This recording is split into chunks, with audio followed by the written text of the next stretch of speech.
Praise the lord. ప్రియమైన దేవుని బిడ్డలారా, దైవ సేవకులారా, నా ఫేస్బుక్, యూట్యూబ్, వాట్సాప్ ఫ్రెండ్స్ అయిన మీ అందరికీ కూడా నా యొక్క హృదయపూర్వక ధన్యవాదాలు చెల్లించుకుంటున్నాను. ప్రియమైన దేవుని బిడ్డలారా, నిన్నటి దినమున వాక్యమును మనం ఎక్కడ అప్ చేసుకున్నాం అన్న విషయం మనందరికీ కూడా తెలిసిన విషయమే. కాబట్టి అక్కడ నుంచి మరలా మనం కంటిన్యూ తీసుకుందాం.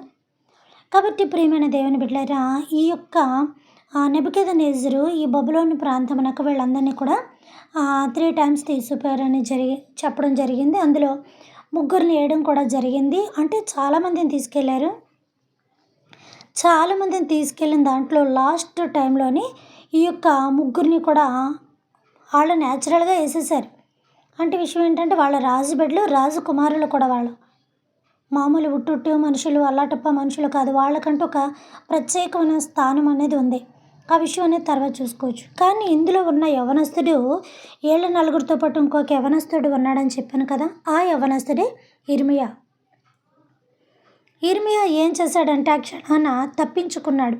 ఎందుకంటే అతను పరిస్థితి ఎలా జరుగుతుందని తెలిసి ప్రవచించే వాళ్ళు ఉండాలి. దేవుడు నాతో మాట్లాడుతున్నాడు, నేను ప్రవక్తలతో, నేను ప్రజలతో మాట్లాడాలి, నేను ప్రజలకి చెప్పాలి, రాజులకి చెప్పాలి, ఈ యొక్క దేవుని యొక్క సందేశాన్ని, వార్తని ఒక ప్రవక్తగా నేను అందించాలి, నేను ఎలాగన్నా తప్పుకోవాలని చెప్పి పాప మా బిడ్డ చాలా ప్రయాసపడి ఇర్మియా తప్పించుకున్నాడు.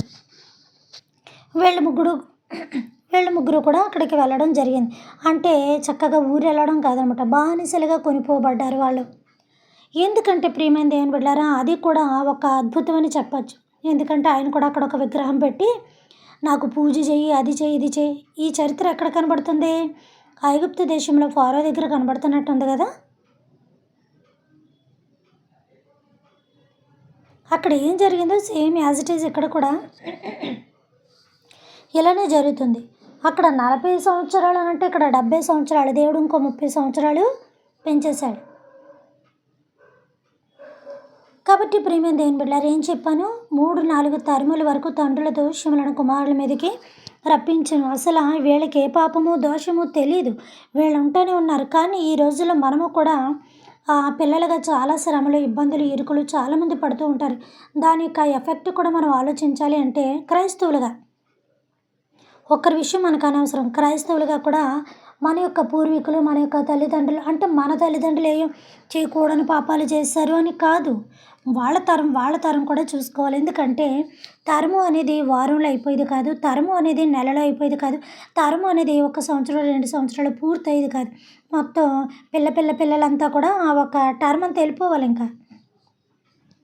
కాబట్టి ప్రియమైన దేవుని బిడ్డలారా, దేవుడు ఇచ్చిన వాగ్దానమును మాట ఇచ్చేవాడు చేయకుండా ఉన్నాను అన్నట్టుగా దేవుడు ఇచ్చిన వాగ్దానం ఖచ్చితంగా నెరవేరుతుంది.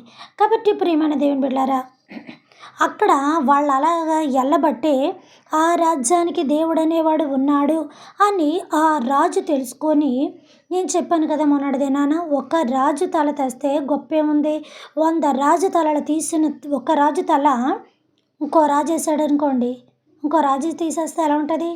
ఈ 100 తలల ఖాతా, ఇతని తలలు 101 ఖాతా ఎవరికి వస్తుంది? ఆ రాజుకే వస్తుంది.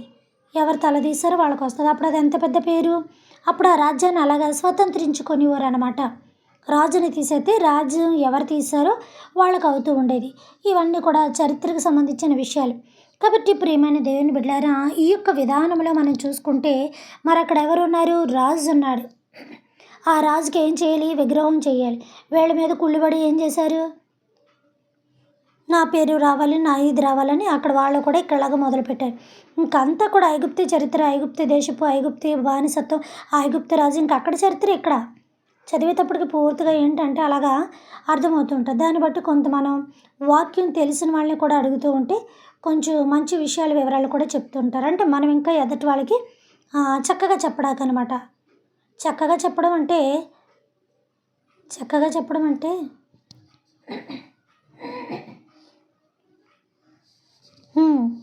మాటల నైపుణ్యత, ఎంత అందంగా మాట్లాడనేది కాదు కావాల్సింది అక్కడ. ఎంత అందంగా మాట్లాడినా, అందవికారంగా మాట్లాడినప్పటికీ సబ్జెక్ట్ అనేది కరెక్ట్గా ఉండాలి. అది విషయం. అందచందాలుగా అందరూ మాట్లాడతారు, కానీ ఈ రోజుల్లో వాక్ చాతుర్యం లేని వాళ్ళంటూ ఎవరూ లేరు. పసిపిల్లలు కూడా అనార్గళంగా మాట్లాడుతున్నారు. కాబట్టి ప్రియమైన దేవుని బిడ్డలారా, ఈ యొక్క ఇదిలో చూసుకుంటే మరి అక్కడ వాళ్ళు మొక్కలేనందుకు షడ్రక్ని, మేషక్ని, అబేద్నెగో, అంతకుముందు వాళ్ళ పేర్లు ఏంటంటే అననీయ, అజరయ్య, ఇంకోటి ఏదో చెప్పాను కదా అప్పుడు. ఇంకొకసారి ఎప్పుడన్నా మీరు ఖాళీ ఉంటే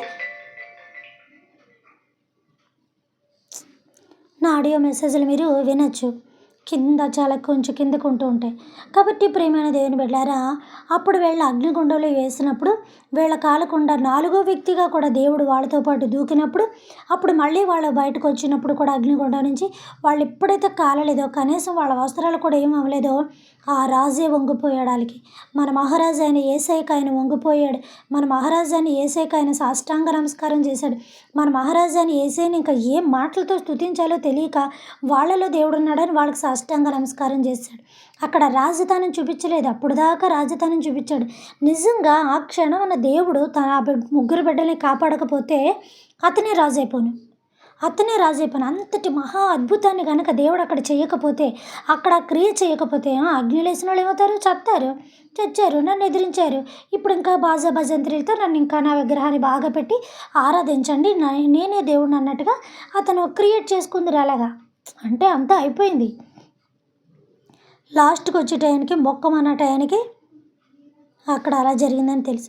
కాబట్టి ప్రియమైన దేవుని బిడ్డలారా, దేవుడికి తెలుసు ఏ మనిషిని ఎక్కడ కొట్టాలి, ఎక్కడ పెట్టాలి, ఎలా వంగదీయాలి, ఎప్పుడు వాడుకోవాలి, ఎంతకాలం వాడుకోవాలి.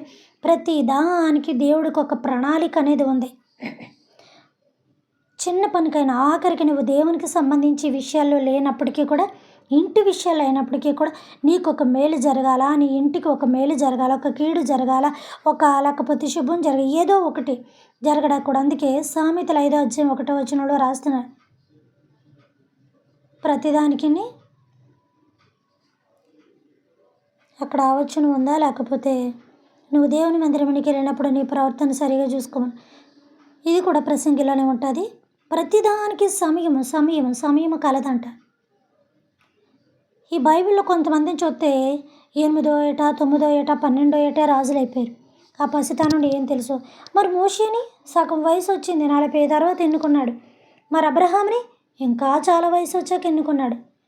ఆయన విషయానికి వచ్చేదాకా వాళ్ళని నలగొట్టి ఆయనకి కావలసిన విధంగా మనిషిని ఒక పాత్రగా చేసుకొని లోపాలు పాపాలు సరిదిద్ది, ఇక నాకు ఏమీ వద్దు, దేవుడే కావాలన్న ఒక అనుభవాన్ని వాళ్ళకి దేవుడు నేర్పిస్తూ ఉంటాడు. సంఘంలోని, సమాజంలోని, కుటుంబంలో కూడా నేర్పించిన తర్వాత అప్పుడు దేవుడు తన పనికి తీసుకొని వెళ్తాడు. నీకున్న అడ్డులు, నీకున్న ఆటంకాలు, నీకున్న ఇరుకులు, ఇబ్బందులు సమస్తమును కూడా దేవుడు తొలగింపజేసి నిన్ను ఒక అందమైన ముత్యముగా చూడండి. ముత్యము ఆ యొక్క నత్త కడుపులోని వెంటనే ప్రిపేర్ అవ్వదు కదా, అది దానికి ఒక గుడ్డు లాంటిదే. అది ప్రిపేర్ అయ్యేటప్పటికి కొన్ని రసాయనాలు రిలీజ్ చేస్తాను, కానీ అంత గట్టిగా అది అవ్వదామో నాకు తెలియదు బాబోయ్. కాబట్టి ఆ ముత్యము అది బయటకు వచ్చాక ఎంతో మెరుస్తూ చక్కగా ఉంటూ ఉంటుంది. కాబట్టి ప్రియమైన దేవుని బిడ్డలారా, అలాగ మనము కూడా దేవుని యొక్క విషయాలను, మందిరానికి వెళ్ళే విషయాల్లోనే కానీ, నీ యొక్క కుటుంబ విషయాల్లో కానీ, నీ ఏకాంత ప్రార్థన విషయంలోనే కానీ, లేకపోతే బైబిల్ చదివే విషయంలో కానీ, దేవునికి సంబంధించి నువ్వు గనక కలిగి ఉంటే, దేవుని విషయాల్లో నువ్వు పాల్గొంటే, దేవునిలో నేను ఉండాలి, నడవాలన్న ఆసక్తి నీకుంటే, నీ లైఫ్ అనేది చాలా ఇరుకులు, ఇబ్బందులు, శోధనలు, శ్రమలు కలిగి నువ్వు ఖచ్చితంగా ఉంటావు. నీకేం అక్కడ ముళ్ళబాట ఉండదు, పువ్వులబాట ఉండదు, అంతా ముళ్ళబాటే. ఎందుకంటే యేసయ్య ఏమి పువ్వులబాటలో నడవలేదు, ముళ్ళబాటలోనే నడిచారు. కాబట్టి నా కాడి ఎత్తుకున్నవారు నా సిలువని మోయక భరించక తప్పదు. అది చాలా తేలిగ్గా ఉంటుందని అంటారు, కానీ నిజమే. తేలిక అనేది ఎక్కడొచ్చిందంటే, నా ఆజ్ఞలను గైకొనుకో, ఆ ఆజ్ఞలు నీకు చాలా బహు తేలికగాను సునాయాసముగా ఉండునని ఆజ్ఞల విషయంలో చెప్తున్నారు. కానీ తన సేవ చేయవారు తన సిలువని మోసుకొని, సిలువ అంటే ఎంత పెద్ద చక్కర్రా, ఎక్కడ మొత్తం అమ్మాయి, ఇంకానేమో అంత బరువు ఎవరు లేపుతారు. అక్కడ ఇది ఎంత బరువుగా, ఎంత భారంగా సువార్త ఉంటుందని చెప్పకుండా, చూసావా దేవుడు ఎలా మెలికెట్టాడు, అంత పెద్ద చెక్క ఎత్తుకోవాలంట. ఈయన అనుకున్నారేటి, ఆయనకి లాగా జాలిగుండి దయగుండి ఉండి ఎవరి కోసమో ప్రాణాలు పెట్టాడకి. మనం ఎంత తెలివైన వాళ్ళు, ఇంకా నయమే. మనల్ని 24 గంటలు పెంచిన భర్త ఒక మాట అంటే ఒప్పుకోం, భార్య ఒక మాట అంటే ఒప్పుకోం, ఎంతో చేసిన భార్య ఒక మాట అంటే ఒప్పుకోం. తల్లి కొయ్యించుకొని బిడ్డలకని ఇది చేసినా వాళ్ళు కూడా చావడానికి సిద్ధంగా ఉంటారు. ఎవరెవరు ఒప్పుకుంటారు? యేసయ్య కంటే కొంచెం తెలివి తక్కువ కాబట్టి ప్రపంచ బాధలను ఆయన మీద వేసేసుకొని, అన్ని పాపాలు ఆయన వేసేసుకొని, జాలి దయ కరుణ కలిగిన వ్యక్తి కాబట్టి అమాయకుడు అనుకోవాలి యేసుప్రభుని. నిజంగా అమాయకుడు అనుకోవాలి, ఏమనుకోవాలి? తెలివి లేదనుకోవాలా? ఆయన తెలివి తక్కువతనం కూడా మహాజ్ఞానమై ఉన్నదని చెప్తున్నాడే, నా వెర్రితనం కూడా మహాజ్ఞానం అని చెప్తున్నాడు, ఏమనుకోవాలి? ఇంకా ఇప్పటికీ కూడా ఇజ్రాయేల్ జనాంగం లాంటి స్వభావం మనం కలిగి ఉన్నాం. ఒక కందకే రాణికి ఏందంట, మనకు ఆవిడ సాక్ష్యం చెప్తుందంట తీర్పు దినమున ఆవిడ సాక్ష్యం చెప్తుందంట. అందరూ ఒకటైపోతారు అప్పుడు. వాళ్ళు మనము ఏమంతా చూడండి, పండగల్లోని సరదాగా చూపించడానికి ఈ మధ్యన క్రిస్టియన్స్ కూడా తగిలిపోతున్నారు. క్రిస్టియన్సిటీ అందరూనే మనకి కాని పండగలో మనకి కాని ఉత్సాహాలు మనకి కాని వాటికి కూడా వెళ్ళిపోతుంటారు. మనం కాని పండుగలు కూడా చేసేస్తుంటారు. పిల్లలు కదా ఏదో సరదా పడ్డారండి. మనము నేర్పించింది మన పిల్లలకి మంచి చెడు ఎలా వస్తుంది? నువ్వు నేర్పించిన దాన్ని బట్టి నీ బిడ్డలు నడుస్తూ ఉంటారు. రేపొద్దున వాళ్ళ బిడ్డలు వాళ్ళకి ప్రిపేర్ చేస్తూ ఉంటారు. పిల్లలు సరదా పడుతున్నారు కదా కాల్చొచ్చు, పిల్లలు సరదా పడుతున్నారు కదా వెళ్ళొచ్చు, పిల్లలు ఇది తెస్తున్నారు కదా వెళ్ళొచ్చు. పెద్దోళ్ళే ఉన్నారు గాడిద వేషాలు వేసుకుంటూ, చిన్నపిల్లలకి ఏమొచ్చిందిలే. కాబట్టి ప్రియమైన దేవుని బిడ్డలారా, ఈ రోజుల్లో ఈ రీతిగా ఆ రోజుల్లో ఆ రీతిగా చూసుకుంటే కనుక వాళ్ళు ముగ్గురు అక్కడ దేవుణ్ణి నామాన్ని మహిమపరచడానికి ఆ యొక్క ప్రాంతం ప్రజలు ఊరు కాదు, ఆ యొక్క దేశం అంతా కూడా అక్కడ బబులోని దగ్గర మార్చడానికి దేవుడు వాళ్ళ ముందుగా ప్రణాళిక చేసి పెట్టాడు. అక్కడ ఆ ప్రాంతాన్ని మొత్తం మార్చడానికి ఆ ముగ్గురిని పెట్టాడు. ఒకళ్ళని బలవంతంగా మరణింపజేస్తున్నారంటే సీక్రెట్ కంటే ఎవరికీ తెలియదు. ఇప్పుడు ఉరి తీస్తున్న వ్యక్తి ఎవరికీ కనపడరు, పేపర్లో టీవీలో వేస్తే తప్ప. అదే పబ్లిక్ ఒక వ్యక్తిని చంపేశారనుకోండి, అక్కడ ఉన్న వేల వేల వేల ప్రజలు గుంపు కూడి మరి తోసుకొని నెట్టుకుంటూ చూడరా, ఇక్కడికి ఎక్కేసి మరీ చూస్తూ ఉంటారు. ఎక్కడెక్కడ ఖాళీ ప్రదేశాలు ఉన్నాయి, అది చెట్టైనా పుట్టైనా గొట్టైనా సరే. ఆ రీతిలో ఇలాగా 10 మంది కలిసి ఉన్న చోట నాకు గొప్ప రావాలని ఈ షడ్రిక్‌ని, మేషక్‌ని, అబేద్నెగోని అగ్నిగుండంలో వేసినప్పుడు ఊరంతా చూస్తుంది అక్కడ మొక్కలైనప్పుడు. ఈ భయం వీళ్ళకే కూడా ఉండాలి, ఈసారి ఒళ్ళు దగ్గర ఉండాలి, వీళ్ళ యొక్క మరణం వీళ్ళకి ఒన్నులో వెనుక పుట్టాలి అని అనుకున్నాడు. కానీ 10 నిమిషాల్లో వీళ్ళ పాదాలు పట్టేసుకుంటాడనే విషయం వీళ్ళకి తెలియదు కదా పాపం రాజుకి. రాజును కూడా తప్పు పట్టవలసిన అవసరం లేదు. ఎందుకో తెలుసా? రాజు ఏమి మన దేవుణ్ణి నమ్ముకునేవాడు కాదు. కానీ వెంటనే మన దేవుణ్ణి తెలుసుకోగానే పశ్చాత్తాప పడిపోయి వెంటనే అవన్నీ రిలీజ్ చేసుకొని ఆ బిడ్డలకు ఆదరణ ఇచ్చి వెంటనే మన దేవుని నామాన్ని ఉన్నతంగా ఆ యొక్క అన్య జనాల్లోని ప్రకటింపజేశాడు చూసారా? అదే గొప్పతనం. తెలిసినట్ల కన్నా తెలియనట్లకి క్షమాపణ ఉంది. ఇప్పుడు దాకా అతనికి దేవుడు అంటే తెలియదు, యేసుప్రభు అంటే ఎవరో, యెహోవా దేవుడు అంటే ఎవరో, అసలు ఆ యొక్క షడ్రక్ మేషక్ అబేద్నెగోని దేవుడు ఎవరో అతనికి తెలియదు. అప్పటిదాకా ప్రత్యక్షం కాలేదు. కానీ అక్కడ ఉన్న చాలామందికి కొంతమందికి తెలుసు. అలాంటి నీచమైన స్వభావం ఇప్పుడు ఎవరు కలిగి ఉన్నారు తెలుసా? మనమే. ఒక రాజుకి దేవుడు తెలియకపోయినా దేవుని యొక్క కృప, దేవుడు కూడా కనపడలేదు అక్కడ. ఆ ముగ్గురు పట్ల చేసిన క్రియను చూసి వెంటనే పశ్చాత్తాపపడి దేవునిలో మనసు తిప్పుకొని వచ్చేసి దేవునికి ఎనలేని ఘనత ఆరాధన చేశాడే. మనం దేవునిలో పుట్టి, దేవునిలో పెరిగి, దేవునిలో నడుచుకుంటూ మన తల్లిదండ్రులు, మన పూర్వీకులు దేవుడు అని చెప్పుకుంటూ కూడా నీచమైన ఆలోచనలు కలిగి, ఊహలు కలిగి, ఉద్దేశాలు కలిగి నిమిషానికి ప్రవర్తన మారిపోయి, ఆలోచన మారిపోయి, విధానం మారిపోతే మరి మన జీవితంలో కార్యాలు ఎక్కడ జరుగుతాయి? మన జీవితంలో అద్భుతాలు ఎక్కడ జరుగుతాయి? మన జీవితంలో క్రియలు ఎక్కడ జరిగితే? క్రియలు లేని విశ్వాసం మృతం అన్నట్టుగా నువ్వు బైబిల్ పట్టుకొని నేను యేసయ్యను ఆరాధిస్తున్నానంటే కాదు. ఆ క్రియ ఫలితం నువ్వు పొందాలంటే ఆత్మఫలంగా నువ్వు జీవించాలి. ఆత్మీయ అనుభూతి నీకు కావాలి. హృదయం అన్నిటికంటే మోసకరమైనది, అది ఘోరమైన వ్యాధి గల. నిమిషానికి సాతానుడు నిన్ను నీ తలంపులో, నీ గుండెలో, నీ హృదయంలో, నీ ఒంటి మీద పట్టుకొని నీ ఆలోచన తీరు మార్చేస్తాడు, నీ ఊహను మార్చేస్తాడు, నీ ఉద్దేశం మార్చేస్తాడు, ప్రార్థన తీరు మార్చేస్తాడు. అన్ని దేవునికి సంబంధించి ప్రతిదీ కూడా దూరం చేసేస్తూ ఉంటాడు. ప్రతి క్షణాన్ని కూడా నీ ఇంట్లో పాత్రలు శుభ్రం చేసుకోవడం కాదు, చేస్తున్నావు కదా రోజాయి, నువ్వే చేస్తున్నావో మీ యొక్క ఇంట్లో పెట్టుకుని మనుషుల చేత చేస్తున్నారు. అలాగే నీ హృదయాన్ని కూడా ప్రతిరోజు శుభ్రం చేసుకోవాలి. అలాగే నీ తలంపులు కూడా ప్రతిరోజు శుభ్రం చేసుకోవాలి. వారానికి ఒక్కసారి నీ తలను శుభ్రం చేసుకున్నట్టుగా, రోజు నీ శరీరాన్ని శుభ్రం చేసుకున్నట్టుగా మరి నీ హృదయాన్ని అలా శుభ్రం చేసుకుంటున్నావా? దేవునికి నీ హృదయాన్ని అలా అర్పిస్తున్నావా? భర్తతో నీ జీవితం మామూలే, భార్యతో నీ జీవితం మామూలే, పిల్లలతో నీ జీవితం మామూలే, కుటుంబంలో నీ జీవితం మామూలే, అందరికీ ఉన్నాయి. ఈ యొక్క సంసార బాధలు ఎవరికీ లేకుండా లేవు. కానీ నువ్వు మాత్రం నీ హృదయం మాత్రం దేవునికి అంటుబట్టుబడి ఉండాలి. నీ భర్తను నువ్వు కౌగిలించుకొని పడుకుంటే మాత్రం నీ భక్తి నీ భర్తను తీసుకుపోతుంది అనుకుంటేమో మంచంలోంచి నిన్ను లేపుకొని వెళ్ళిపోతాను దేవుడు అంటున్నాడు. మీరిద్దరు చక్కగా వెచ్చగా పడుకుంటే నేను ఉంటాను, నీ భర్త భక్తిపరుడైతే నిన్ను తీసుకొని వెళ్ళిపోతానన్నాడు. భార్య భర్తలు ఇద్దరు కూడా చక్కగా పొలంలోని పంట కోస్తూ ఉంటే భర్త భార్య ఎవరు మంచోళ్ళు తెలియదు, నిన్ను తీసుకొని వెళ్ళిపోతానన్నాడు. తిరగలి విసురుతుండగా ఎవరు మంచోళ్ళో తెలియదు, ఇద్దరు ఆడవాళ్ళు ఒకళ్ళు తీసుకొని వెళ్ళిపోతాను టపా టపా టపా లేపుతాడనమాట దేవుడు. అప్పుడు ఏమింటున్నావు వాక్యాలు, దైవజనులు చెప్తున్న వాక్యాలు ఎక్కడ పెడుతున్నావు? ఇక్కడ ఈ కోరేష్ అనే ఆయన్ని కూడా దేవుడు ఇలాగే ప్రేరేపింపజేశాడు తెలుసా. అతను కూడా క్రైస్తవుడు కాదు, అతను కూడా యెహోవా దేవుడు అంటే తెలియదు. అతను కూడా ఒక అన్య జాతికి చెందిన, అన్య ప్రాంతానికి, అన్య దేశానికి చెందిన ఒక రాజు. దేవుడు తనతో మాట్లాడి, దేవుడు తనకి దర్శనమిచ్చి, దేవుడు తన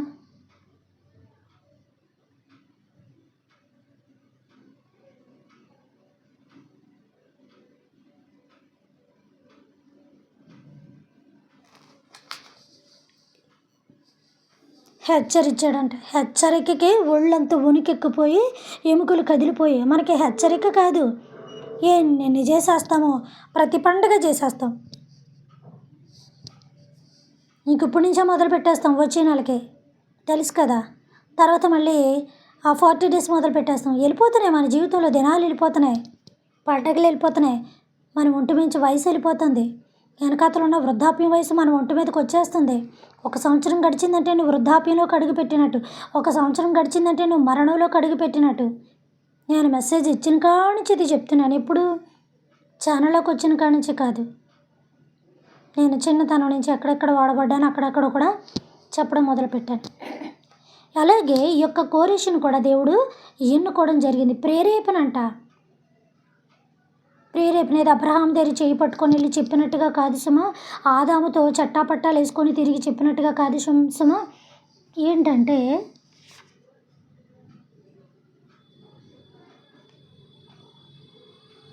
మనసు, ఒక్క మనసునే ప్రేరేపింపగంట ఇది చేశాడు.